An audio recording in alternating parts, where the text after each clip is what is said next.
মাছ এগুলো আমাদের রাজশাহীর ভাষায় বলে কি জিওল মাছ, আর এখানে বলে শিং মাছ না। কাটা যাবে না কি গো? জিওলি বলে কিন্তু সাইজ গুলো বড় আছে। সাইজ গুলো বড় আছে, দেশি মাছ এটা, ইয়া না হাইব্রিড না, দেশি না। জিওলি এত মাছ কুটবা কিভাবে? তুমি তো মাছই করতে পারো না। সুমিকে বলেছি কাটার জন্য, সুমি আসবে বিকালবেলা 2:30টার দিকে আসবে। তাহলে কই মাছটাও নিতে, 1 কেজি কই মাছও কাটা নিতে। এটাই কাটার জন্য মানুষ ঘুরে বেড়াচ্ছে, আর কই মাছ আবার কে কাটবে নি?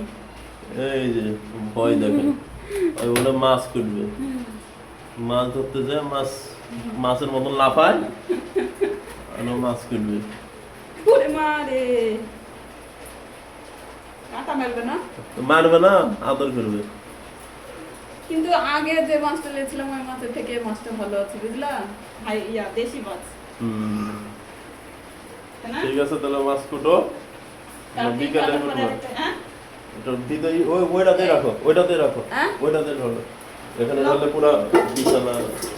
লবণ মাখিয়ে রাখতে হবে। এটা ধরবো কি করে, উঠতে পারছি না তো। ওই নাও, ওই প্লেট বাটি নাও, নিয়ে পিস থেকে ঠেলা দাও, উঠে যাবে।